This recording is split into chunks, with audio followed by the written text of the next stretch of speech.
Assalamualaikum semua. Kita jumpa lagi dengan Cikgu Aulia. Untuk hari ini kita akan buat kesimpulan tentang apa yang telah kita pelajari pada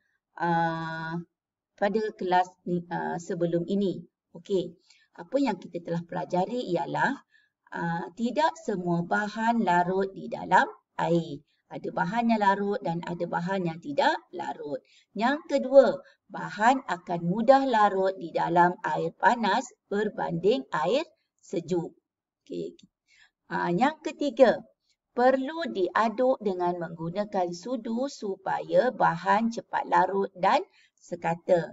Okey, contohnya kita perlu kacau dengan sudu supaya gula yang hancur tu akan sekata. Okay, ataupun jika kita bancuh Milo tu tidak terkumpul di bahagian bawah cawan. Okey.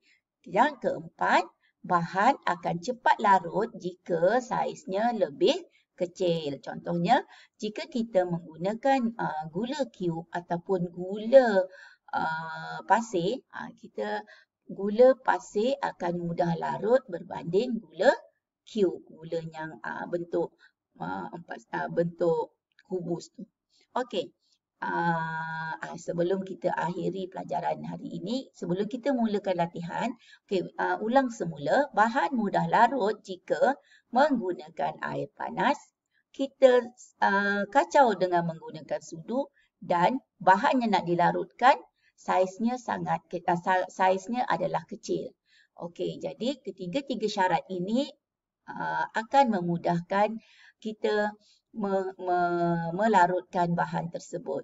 Gunakan air panas, menggunakan kacau dengan sudu dan juga saiz yang akan dilarutkan tu bersaiz kecil. Okey, sekarang kita pergi ke buku aktiviti. Cuba semak buku awak dan lihat di muka surat 59. Cikgu akan bimbing kamu bagaimana nak menyelesaikan soalan di muka surat 59. Pastikan tulis tarikh dan juga hari. Okey, hari ini hari Jumaat dan tarikhnya ialah 9 Julai. Okey, kita akan baca dan awak akan jawab. Kita dah buat eksperimen ni, kita akan jawab.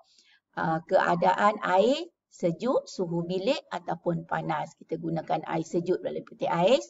Kita gunakan air biasa, air suam biasa ataupun kita gunakan air panas.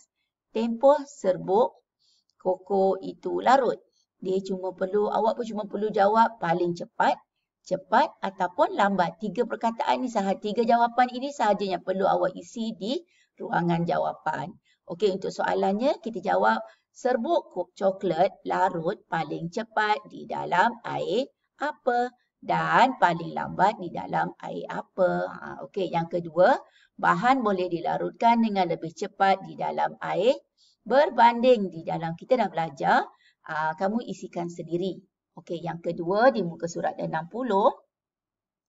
memerhatikan kelarutan gula cube, gula pasir dan gula halus. Sama juga tarikh dan hari. Okey, kita ada 3 bika di sini. Okey, ini dia masukkan gula cube, ini gula pasir dan ini gula halus. Okey, ketiga-tiganya menggunakan air lah, tulis air panas ke tak? Okey, dia gunakan air yang sama. Okey, air panas ketiga-tiganya. Okey, jadi kamu perlu jawab, perhatikan dan rekod pemerhatian yang diperolehi. Paling cepat, cepat ataupun lambat. Okey, ada 3 kategori jawab. Ada 3 pilihan jawapan. Paling cepat larut dan lambat. Okey, antara cepat dan paling cepat, paling tu lagi lebih masanya lebih sekejap untuk larut. Okey. Jenis gula dan tempoh gula larut. Okey, itu gula cube, gula pasir dan juga gula halus. Okey, jawab di sini. Okey. Kita baca soalannya. Jenis gula yang mana larut paling cepat? Kenapa? Okey, jenis gula yang mana larut paling lambat? Kenapa? Mengapa? Okey, yang ketiga, bahan boleh larut lebih cepat dengan menggunakan saiz bahan yang lebih Kita baru je belajar tadi kan. Okey, jadi contoh cikgu beri soalan. Satu soalan sahaja. Jenis gula yang mana lebih larut paling cepat? Kenapa? Gula pasir, gula halus larut paling cepat kerana saiznya sangat kecil. Okey, dan untuk soalan 2 dan 3 jawab sendiri. Okey, seterusnya untuk soalan muka surat 61, sama juga. Kamu tulis di sini kita gunakan 3 bikar yang sama, garam dan sudu. Okey, memerhatikan kelarutan garam yang diaduk dan tidak diaduk. Okey, maknanya kita ada 3 bahan. Ada bahan A dan B dan C. Bahan bikar A dengan laju, B dengan perlahan dan C tak perlu buat apa-apa. Jadi, kamu isikan jawapan paling cepat, cepat dan lambat untuk larut. Garam di bikar apa larut paling lambat? Kerana, garam yang paling cepat larut ialah garam di bikar apa? Kenapa? Lebih cepat kerana jika bahan boleh larut dengan lebih cepat jika kita jawapan sendiri. Okey, akhir sekali untuk muka surat 62, yang manakah cepat larut? Tandakan right pada cara yang paling cepat untuk menyediakan minuman coklat. Kita baca Milo, dalam buku dia ajar cara bancuh coklat. Ceritakan cara kamu menyediakannya. Air panas, air sejuk, tik dulu yang mana awak gunakan. Saya akan menggunakan air, awak pilih mana awak tulis.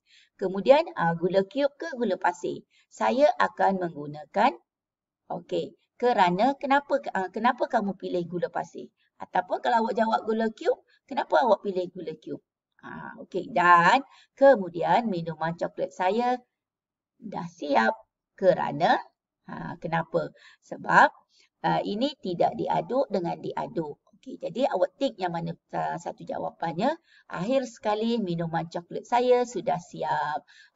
Itu sahaja untuk hari ini.